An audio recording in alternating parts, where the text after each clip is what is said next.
And Indonesian President Joko Widodo wraps up the ASEAN Summit in Jakarta. He says that the bloc will continue peace efforts in Myanmar but will not be held hostage to the crisis. Mr. Widodo also emphasised that every leader has the responsibility to diffuse tensions and not create new conflicts.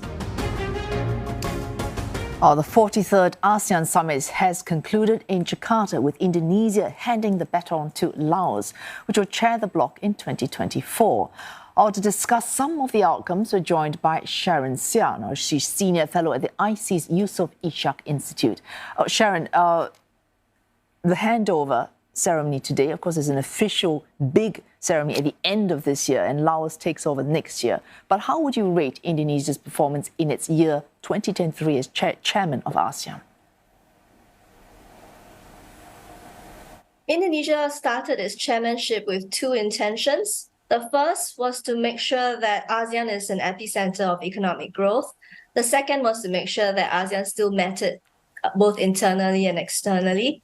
And I think on the first point, it has delivered very well, including launching the negotiations for an ASEAN Digital Economic Framework Agreement 2 years earlier than it actually stated that it wanted to do. It also went into an upgrade of the ATIGA, the ASEAN Trade in Goods Agreement, and adopted an ASEAN Blue Economy Framework, and also pushed out electric vehicle ecosystem plans. So I think on that front, they did very well. The second, which was to make sure that ASEAN mattered to its people as well as externally to maintain its centrality. It's pushed forward with what's called an ASEAN Concord 4, which is similar to the Bali Concords 1, 2, and 3. And these were all visionary documents that were adopted by Indonesia in a way to sort of add that strategic heft to the grouping and to make sure that all of these issues that are important to ASEAN itself remain there. So interestingly, actually, Indonesia made the promotion and protection of human rights right up front and center in the ASEAN Concord 4. So this indicates that Indonesia knew that ASEAN needed to do more for its own people to remain relevant. And it's also adopted a set of non-legally binding rules to guide its decision-making in the grouping for clarity to issues that concern a breach of the ASEAN Charter. Sharon, pardon me for cutting in, Sharon. Of course, all these matter, all these legal developments and non-legal binding developments also matter. But on the key point, why are there questions being raised about ASEAN's centrality by no less than a former Indonesian Foreign Minister, Martin Natalegawa, if there were not serious doubts raised about the existence of this centrality? I think that's because of two intractable issues that the grouping is still grappling with. The first is Myanmar. And on that, we've actually seen very little progress on the 5-point consensus. But what it managed to do this time round was to place the blame on the military armed forces in Myanmar for its ongoing violence. It's never been mentioned before. The second is it rebuffed Myanmar's unilateral decision to skip chairing ASEAN in 2026, where the grouping decided that the Philippines will chair in 2026 and the usual rotational schedule will follow until such a time a different decision is made. The second issue is the South China Sea. So actually, you knew that, in the run-up to this meeting, that there was a publication of a new map by China, and that provoked swift reactions from some countries in the region. But then there was no mention of this matter in all of the statements that we've been observing. And ASEAN went on to issue other statements with China, including on agricultural cooperation and food security. All right.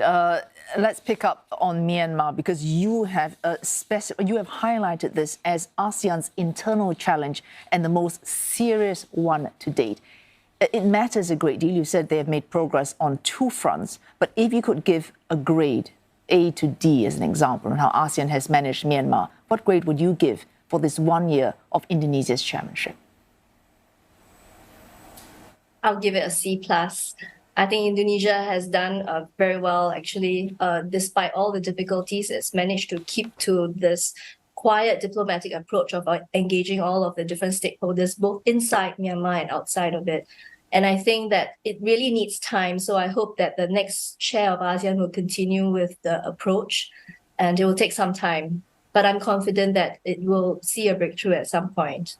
We haven't heard this in the last few years, but perhaps one way forward or to resolve the structural uncertainties or problems with ASEAN would be a return to its roots, its founding roots from its 5 founding members, which was to see each country's interests as part of the region's interests. Do you think Laos, the poorest country in ASEAN, will be able to execute on that vision?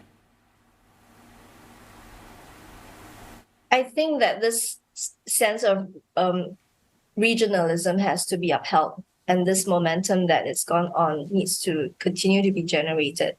And Laos, as the chair, obviously we all look to the chair to show leadership.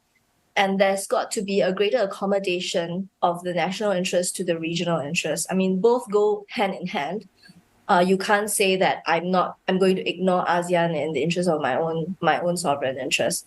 That's just not going to work. It's got to go hand in hand, because you're part of the regional grouping, and besides having the rights to enjoy the benefits of the grouping, you also have responsibilities to fulfill in the same grouping.